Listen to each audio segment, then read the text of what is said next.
Hi అండి. నేను మీ Swathi. Welcome back to my channel Swathi Naresh world. ఇక్కడ చూస్తున్నారా? పూజ చేసుకున్నానండి. శనివారం రోజు ఇలా పూజ చేశాను. నాకైతే శనివారం వచ్చిందంటే ఒక పండగలాగా అనిపిస్తుందండి. పూజ చేసుకుంటే మనసుకి హాయిగా అనిపిస్తుంది, ప్రశాంతంగా అనిపిస్తుంది. మీకు వారంలో ఏ రోజు అంటే ఫెస్టివల్ వైబ్ ఉంటుందో షేర్ చేయండి. నాకైతే వీక్లో ఒక 2-3 డేస్ ఉన్నాయండి. ఆ డేస్లో మనసు ప్రశాంతంగా ఉంటుందండి. ఫెస్టివల్ వైబ్ అనేది కూడా ఉంటుంది పూజ చేసుకుంటే. నేను పెట్టే ప్రతి వీడియోలోనూ మీకు యూస్ఫుల్ అయ్యే కిచెన్ టిప్స్ కానీ హెల్తీ టిప్స్ కానీ షేర్ చేస్తానండి. వీడియో పూర్తిగా చూడండి. ఇక్కడ నేను శనివారం రోజు ఏమేమి వంటలు చేశాను, ఏమేమి టిఫిన్ చేశానో మీకు షేర్ చేస్తాను, చూడండి. కిచెన్ టిప్స్ కానీ హెల్త్ టిప్స్ కానీ వీడియోలో షేర్ చేస్తాను. తప్పకుండా చూడండి, వీడియో పూర్తిగా చూడండి. ఇక్కడ చూసారా, కళాయి పెట్టుకొని ఆయిల్ పోసుకొని తాలింపు గింజలు, ఉల్లిపాయ, పచ్చిమిర్చి, కరివేపాకు వేసుకున్నానండి. అవి మగ్గాక గోరుచిక్కుడుకాయలు వేసుకుంటున్నాను. ఒక 1/4 కేజీ గోరుచిక్కుడుకాయలు తీసుకున్నానండి. ఒక ఉల్లిపాయ, 2 పచ్చిమిర్చి, కాస్త కరివేపాకు అండి. ఇప్పుడు గోరుచిక్కులు వేసుకొని కలుపుకున్నాను. సింపుల్ గోరుచిక్కుడుకాయ ఫ్రై అండి. ఇప్పుడు కాస్త పైన ఒక 1/2 స్పూన్ ఉప్పు వేస్తున్నాను, తొందరగా మగ్గడానికి. ఉప్పు వేసి ఒక 5 మినిట్స్ సిమ్లో మగ్గించండి. చూడండి, ఇలా మగ్గిపోయి ఉంటుంది. మళ్ళీ మూత పెట్టి ఒక 10 నిమిషాలు సిమ్లోనే మగ్గించండి. చూడండి, ఇలా మగ్గిపోయి ఉంటుంది. ఇప్పుడు ఇందులో ఒక 1.5 స్పూన్ కారం వేస్తున్నాను, మళ్ళీ 1 స్పూన్ ఉప్పు వేస్తున్నానండి. ఇప్పుడు మొత్తం కలబెట్టుకొని ఒక 5 నిమిషాలు సిమ్లో మగ్గించండి.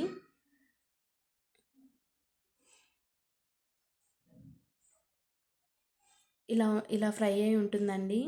ఇప్పుడు ఇందులో నేను ఒక 1/2 గ్లాసు పాలు పోస్తానండి. ఆల్రెడీ 1/2 మగ్గిపోయి ఉంటాయి. ఈ పాలల్లో కూడా మళ్ళీ 1/2 మగ్గిపోతాయి. అప్పుడు టేస్ట్ కూడా చాలా బాగుంటుంది.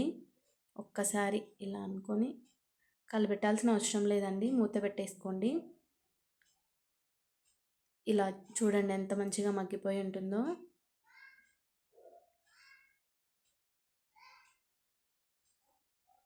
ఒక 5 మినిట్స్ మూత పెట్టి సిమ్లో మగ్గించండి. చూసారా, మంచిగా మగ్గిపోయి కనిపిస్తుంది. ఇప్పుడు కొద్దిగా ధనియాల పొడి వేసుకొని కలబెట్టుకుంటున్నానండి.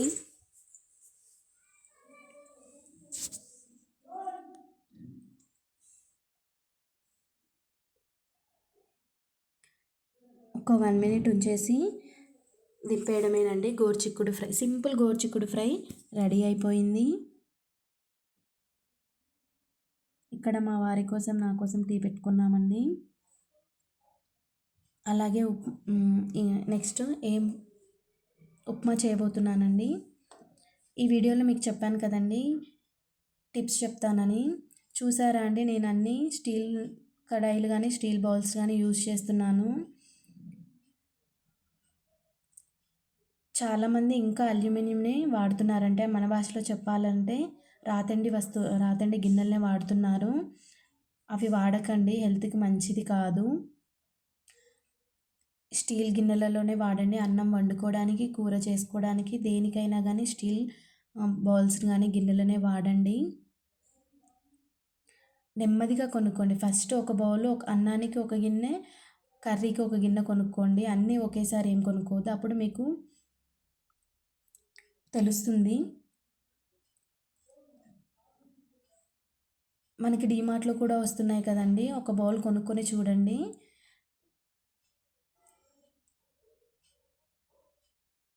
దానికి దీనికి డిఫరెన్స్ ఎలా ఉంటుందో చూడండి మీరు.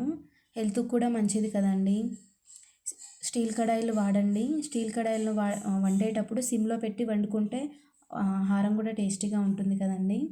ఇప్పుడు నేను ఇక్కడ ఉప్మా చేస్తున్నాను. సింపుల్ ఉప్మా అండి. ఆయిల్ పోసుకొని తాలింపు గింజలు, జీలకర్ర, పచ్చిమిర్చి, ఉల్లిపాయ వేసి మగ్గించాను. తర్వాత అవి మగ్గిపోయాక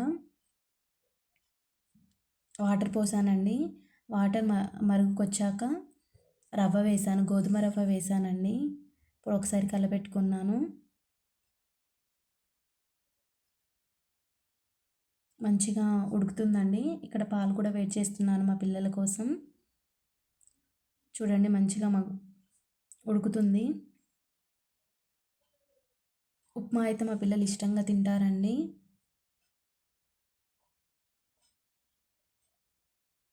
ఇక్కడ పాలు కూడా మరిగిపోతున్నాయండి.